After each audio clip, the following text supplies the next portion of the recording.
pour l'année prochaine. Et pourtant, tous les ingrédients y sont déjà.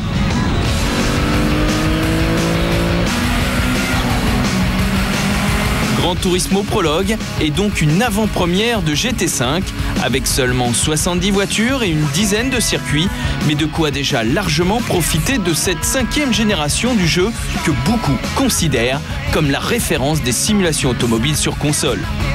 Plus qu'un simple jeu, Gran Turismo est devenu un véritable univers. Plus de 100 millions d'exemplaires ont été vendus dans le monde, un succès que l'on doit à son créateur, Kazunori Yamauchi, qui ne cesse au sein de son studio japonais, Polyphony Digital, d'élargir les horizons de son bébé. Et notamment les partenariats avec les constructeurs automobiles. Les exemples se succèdent, à l'image de BMW qui lui a réservé certaines exclusivités.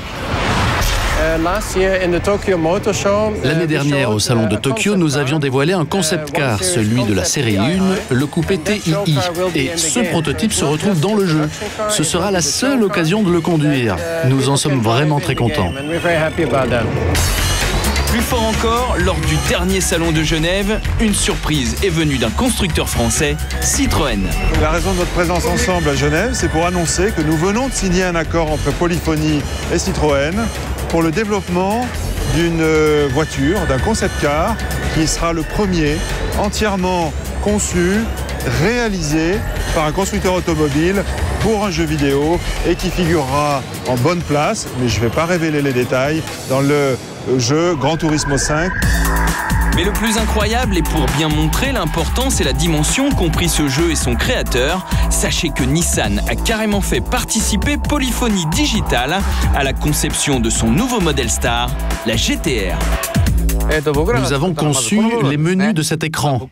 Dans nos jeux vidéo, nous avons évidemment une grande expérience des interfaces graphiques.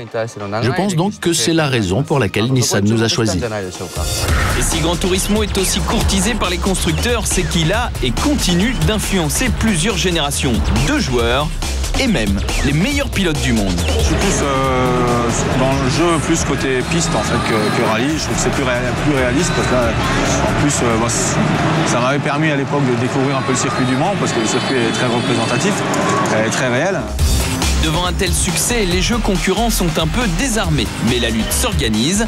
Ainsi, Project Gotham Racing 3 sur Xbox 360 est probablement le jeu qui, avec sa variété de voitures et le mélange parfait entre fun et simulation, s'en est le plus rapproché. Hélas, PGR 4, sa suite, n'a pas transformé l'essai. À noter aussi Forza Motorsport 2, toujours sur Xbox, qui reprend trait pour trait le concept de Gran Turismo, mais qui reste pour l'instant en retrait. Alors, ce Gran Turismo 5 Prologue est-il à la hauteur de sa réputation?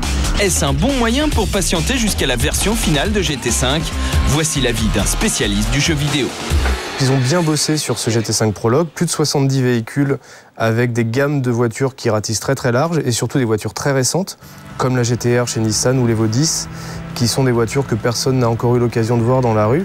Et ne serait-ce que le fait de les découvrir très bien modélisées dans le jeu, c'est vrai que ça donne super envie de s'y essayer et de découvrir ces voitures, y compris avec les vues cockpit qui reproduisent à l'exact les cockpits des vraies voitures. Donc oui, c'est une très bonne amorce pour appâter le fan de Gran Turismo et lui dire viens voir mon jeu, même si c'est pas le définitif, il est suffisamment complet et pour 40 €, t'en auras pour ton argent.